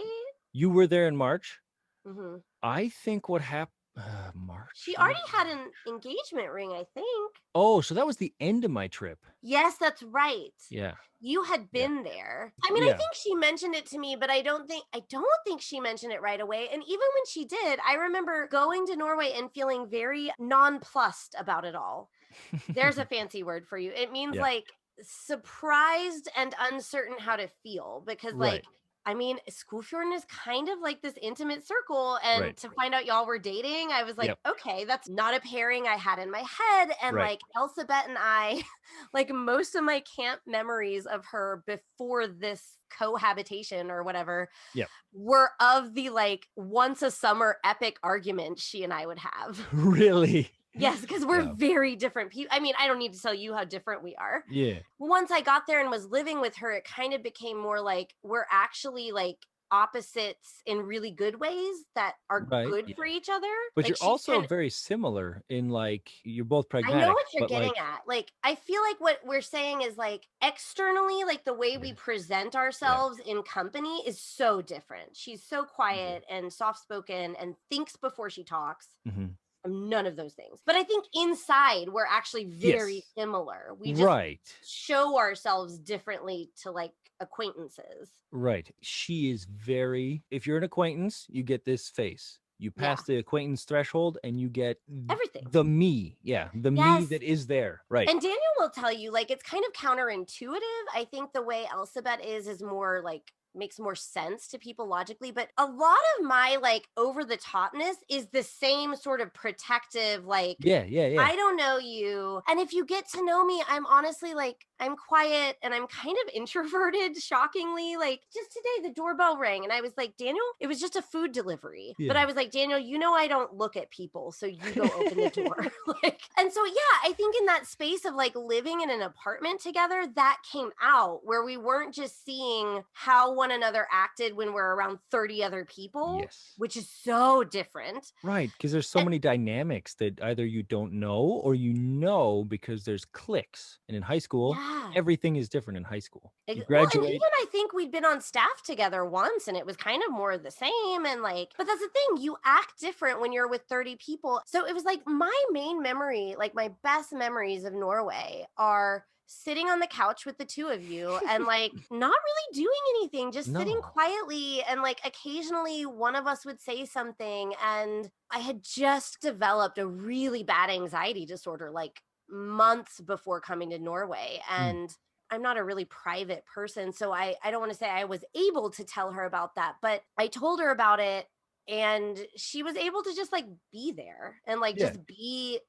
with me through that and listen. I don't know. It was just, I just have such great memories of us just sitting there and that being enough. I also have a very vivid memory of coming and finding the two of you. I'd slept off my jet lag and I had started to look up return tickets home. I was so unhappy already, my first day. And y'all had built a little fire pit outside that you were enjoying. Yeah. And I mean, you have so many more memories of Norway. Mine are probably Sure. easier to locate because they're less. Right. But y'all were so gentle about being like, maybe give it more than 15 hours before you go home. Right. Y'all Yes, were I so remember kind that to me. conversation. You were very anxious and you were like, this is not what I was expecting at all. And we were like, yeah, I mean, no, it's not. Norway is not what we were taught at Skog. Isn't. But Can we talk about that someday? Because at it's not. Skog, Yes. so you've been gone for a little bit, but the newest generation has been talking about it. Like Oh, this, wow. yeah, like because they all go to Folkehøyskole or Yep. videregående skole. So it's a lot more of that kind of crop of counselors now that have Mm. all had 1 year or even two sometimes that come over from there. And we also have a couple more, I think like 3 to 6 every summer of Norwegians coming to camp. Mm. And they were Well, so also here's younger. my issue. Right. The Norwegians that would come were always, every summer, one of my like 3 or 4 best friends. So Sure. in my world, Right. Norwegians love me. But it's only once I got to Norway that I put it together. Like, I don't think it's your typical person, Right. much less a typical Norwegian that says, Right. I'm going to go teach at a summer camp in America. Like, Hmm. so I wasn't befriending your Right. average represent. But no, I mean, I feel like people were going to Folkehøyskole like when I was there, but I don't know, maybe it's just like we're a more like sort of progressive, observant Right. culture now. Right. And At the time, I'm pretty sure that this is the Skogfjorden way. We're doing this as we're teaching it, and we're teaching this curriculum, and we're immersing into like the Sons of Norway style because that's where the kids are coming from. But then, because over the last 20 years, almost every counselor is a 10-year villager who has gone to Folkehøyskole in Norway, now everybody's like, this is not what Norway is. We are not doing it this way well, give me anymore. a concrete example, because what I've always just assumed is I don't know that people told me that like Ravi's Dansa på bordet and Lurdag's pizza, like I don't know that anybody told me that those things were representative of Norway, but because it is an immersion setting and because you're going to show kids the things that are fun and silly and exciting, it was too easy to conflate them in your Right. mind Right. and be like, Norway is this wacky, goofy, exciting thing. And I don't know that anybody really ever told me that. So give me Yeah. a specific example of where you've seen that pushback, because it definitely was my experience. And you guys had to have that talk with me where I was like, Yeah. this is not what I Yeah. thought, Yeah. Exactly. Right. So where have you seen that pushback? Like, can you name an approach or an activity that there has been like suggested change and saying like, Right. that's not how Norway is? So how do you sing Huda skulle knä och tå when you get to the face? You'll have to sing some of it, but Yeah, Huda skulder, Huda skulder knä. Aina Ramon is a horse. It's exactly like the American version. right. And that is the direct translation. But in Norwegian, they just say "skinn og klappe på" because they don't care about teaching the kids about the face, because you learn about the face in your everyday life. But at camp, that's like the biggest way to teach kids the face. And so we Ah. keep that. But this Norwegian fellow came over and he was like, that's not how we sing the song in Norway. And in my Blåstreng group that was teaching the song, and he was like, I will not sing it the way you're doing it. We are doing it the Norwegian way. And he was fighting all three of us Okay, and Norwegian see, people, like that is Skog so people. Norwegian. That Right, is so Norwegian to be right, that way. right, right. And so us three Skoog people had to cave to him because he was like, this is stupid. There was one point where he got mad and he was like, this is stupid to do it in this way because we can teach about eyes in the health. Okay, so I'm going to make a concrete example based on your Right. concrete example. I mean, no shade to this guy, but like, this is exactly the thing. The Skogfjorden way, which is all about kindness and right. respect and deference. I do think on a national level, for sure, Norway is so kind to immigrants and welcoming, and there's free healthcare. Like, Right. Norway as a whole embraces those things. But it certainly led me to a belief that like Norwegians are like warm and friendly, and they are not. I mean, yes, I just think there's a huge gap between like what the nation espouses in its Yeah. policy On paper. and what they want to be versus like, I mean, it's like us, like after the Capitol insurrection, you heard all these people being like, this is not America. And Right. Daniel and I were sitting here, we're like, yeah, it just was America. Like, Yeah, exactly. you don't want it to be, but it Mhm. is. So I remember like talking with you and y'all were so sweet to me. And for me, that really like Elsabet and I bonded. And then through that is how you and I got to know each other more Yeah. because we knew each other, but we were never like super close. I mean, Right. I Just don't so know. you know, I had wanted to hang out and chat with you more often, but because of the schedule at camp, you have to plan so much at night that the only times that you and I got to hang out were, I think, one time on kvällsprogram, planlegging, the evening program, and then that one time that we did rounds at night and we saw the deer jump into the woods. Did I push you towards it? Yeah, we both thought it was a bear. We I were both, got notorious that exact year. I yeah. wanted to do rounds checking with everyone. I would sign up Yes. every Yep. night. And became like people wouldn't go with me because I wanted to go because I like talking to people, Right, right, right, but I'm very, very easily scared. right. And so there would always be, Daniel knows, there would always be some sound, and I would push my buddy, whoever they were, I'd be like, take him. And so people would stop walking with me. Right. And I think, Even Tova, she would straight up tell me, she's like, no, Kari.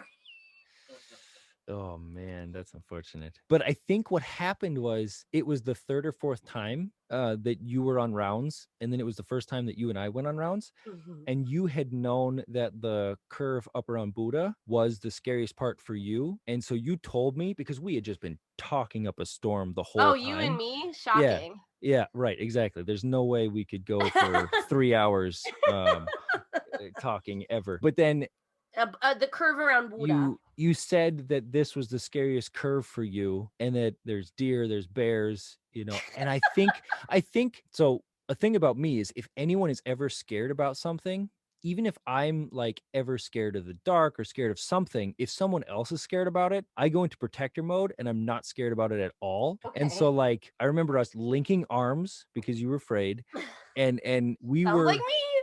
we were both going up the stairs and I was talking loudly about a bear, and we come around the corner and this deer jumps into the woods, and instead of you, I don't think you pushed me. I think we both took a step back because we were so in sync and we had literally just said bear. We saw a bear butt scurry into the woods, and then we both were like, that was a bear. And then we heard it running and I was like, oh no, that's a deer, and it was perfect. Again, this is one of those things where like you remember less of my specific memories of Norway because you were there so much longer. So Right. I did the rounds every night that summer. Right. So I have no memory because this Right, is right. my memory was like going and then like increasingly having no one to go with. Yeah. I keep bringing this up with you, but like the creationism coffee mug, Oh remember our yeah, we still have conversation at it. that? Yeah. Yeah. Do you remember our conversation that night, I guess? Yeah. That You was go ahead. This is how I didn't remember we met this way. really. I It don't. does probably explain why I didn't try to get to know you more right away Right. because, as you know now, I pretty much aggressively will corner people and be like, "We're gonna get to know each other now." So Right. that's probably why I didn't do that right away. If your recollection is correct. Yeah, that night, I think you came over with your creationism cup. I think we were planning or something, and we had to be together. And so we were talking, and we came off of a conversation where we were already talking. And then you were like, "So, what's the ring on your finger for? Because you're not married or whatever. You're too young." And I think you had heard before. Oh no, I think you asked somebody else if I was married, and they're like, "No, that's like an abstinence ring or whatever." And so that's what you is in your head, and you're like, "Oh, abstinence rings means highly, highly Christian and Yeah.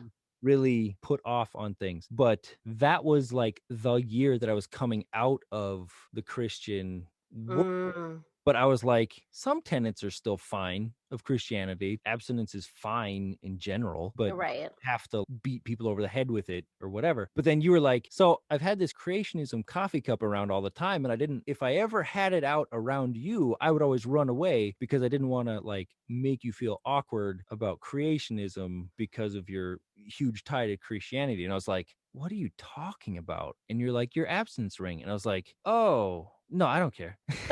And then Yeah. you were like, boom, bubble burst, and we just talked some more. But it was like the weirdest time for me because I was in a transition, right? Out of Mhm. Christianity. I was out of a huge relationship. Well, yeah. Yeah. And so I was doing all this thinking and all this transitioning and being like, no, this doesn't matter. This doesn't matter. That matters. And I had made decisions about it. But of course, you don't tell everybody Right. everything made. And then like you walk up and you're like, this assumption that, which is also funny, 6 or 7 other people had that same observation assumption about me. And I was like, man, I'm the super Christian guy at Skoog. And I was like, I've never thought about myself at all as a super Christian. But like our conversation and like what you talked about other people felt like it brought back to me being super Christian. And I was like, Mm. the things that people assume or the things that are more obvious on the outside are very funny to hear about on the Yes. back end. Yeah. Well, like I get all the time, and I think this returns to what we were talking about, Elsabet and I on the surface versus inside. Like Right. Yeah. people all the time talk about how feisty I am and how Mhm. willing I am to stand up for myself. And that is not, I mean, I literally talk in therapy all the time. I'm like, why do people see me this way when that is not at all how I feel inside? Like, and is their interpretation wrong or am I not seeing myself right? But what's funny about what you're saying is I would have at that time just been coming out of an incredibly Christian purity culture mentality, Right. And which I is think probably that why I was kind of judgmental about respectful. it. Either, yeah, you were judgmental Well, or you were respective to me because I think, yeah, if I was trying not to offend you, yeah, I think I was being respectful, but I was also making a broad assumption right. because I'd been there. Right. So you had the Skoog bottom line respect, and you're like, Mhm. well, this is a good person because they're at Skoog and Tova has accepted them. And there's enough qualifiers to say, even though Christianity, I don't know, was it bad for you or you were coming out of it in a I think positive, the negative purity way? culture Right. specifically Yes. Yeah. became too extreme for Yes. me Right. because like I work at a Christian university. I am Christian, Hmm. but like I think one of the greatest threats to my faith was that purity culture. That's just Right. like Yeah. your body. I mean, and you have read enough Victorian literature now to see like it's a problem when you take that to its extreme that Yes. like your worth is summed up in your sexual history. Like it Right. just mm-mm. Yeah. And so at that point, I was, like new converts to a faith or new rejectors of a faith, they're the most opinionated. Right. So, in my point in life, right then, I was like, there is no good that comes out of purity culture because I could only see the harm it had done me and done Right. my faith. And then you were on both sides of that because you were like, well, but he's a Skoog person. I know that that's a purity ring. I'm very confused, Yes. but I Yes. also don't want to upset him. Yeah. But I love this creationism mug, right? And so it's all this swirling I vortex guess of, we should be clear too. We keep saying this creationism mug. wasn't it? Yeah, it was, but Okay. I Yeah. think to people just listening, it will sound like what's the conflict then if Kari agreed with creationism. So the creationism mug was a thing we bought from a museum where they very deeply believed that dinosaurs had been Right. on Noah's Ark. Yes. The mug showed all these dinosaurs loading up onto Noah's Ark. So it for me it was a joke not because I'm against creationism. I actually find it very odd Right. that these people think one must support creationism by supporting the notion that raptors are on the ark. Like Right. I think Right. it's perfectly easy to support intelligent design in many other ways than that. Yeah, and I also forget that all the time, even though that's the biggest tenant. Like there was a T-Rex on your mug or whatever Yeah, it right. was, and you were like, my creationism mug with the dinosaurs on it. And that was what it was. Yes. It was a creationism mug with a dinosaur on it. And you're like, this is going to offend It such a circles purity back person. Right. Right. because we've been saying all episode that it's context is everything. Yes. And so Yep. yeah, like without context it's like what's wrong with creationism or it Right. might have looked like I supported it or for the record, I believe in intelligent design. Not that it matters, but Right. like the mug was not supporting that or not supporting Yes. it. It was in my world making fun of the idea that one ever would need to comment about the presence or absence of raptors on the Right. ark. Like it Right. just seems like such an irrelevant detail to me. Right. Yep. Exactly. Yeah. Context. Okay, so we've been filming for 2.5 hours. Yes. And I've scrolled. We covered literally everything. We covered such cool stuff. Well, I didn't specifically say, why are you the ideal person to support this effort? But like, I think it came through, right? Oh, so that's yeah, what I mean. I think we scripted it because we were nervous about not having something to say, but it flowed so naturally. Yeah, which is the craziest thing. So I either flow and miss things that are super important, or I don't flow at all and I need a script. But like this has been so fluid, and we naturally touched on all these things that we had already talked about a little bit, and then it was like, cool. Yeah, I mean, to this day, I do that when I'm teaching. Like, I make this crazy outline. Usually, I get there and I don't go on the outline, but the outline is like my security blanket in case. I mean, and it's happened where, like, I don't know, I have a migraine that day and I wouldn't have been able to think my way out of a paper sack, but like, at least I have this stuff on paper and I can just read the script, you know? Right. But no, I think that's totally normal. It's like, it's better to over prepare and then not need it. So. Right. The other thing that we didn't cover is the content. So like Oh the crap, book, like the basic thing. Yeah, like the book. I was like, I've scrolled all the way to the top and I was like, oh, Catherine You Lloyd. want to know what? This is my most common comment in teaching evals is that I'm like really, really good, but I don't frame like the most basic kernel of what I'm doing. What you want them to take away, or I'm just like, and this, and like, let me tell you this. And like, you're exciting and I'm engaged, but you wanted me to learn this, but I learned all of this stuff too. I know. Right. So we should go, but cool. This is fun. Yeah, it was great. See you next Saturday, right? Yeah.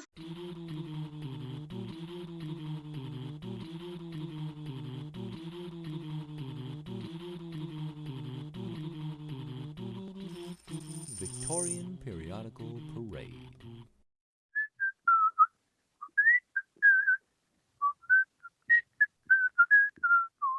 You're gonna have to promote all the little sound bites about Skogfjorden on all the Skog pages to like people sharing it. Sure. Yeah.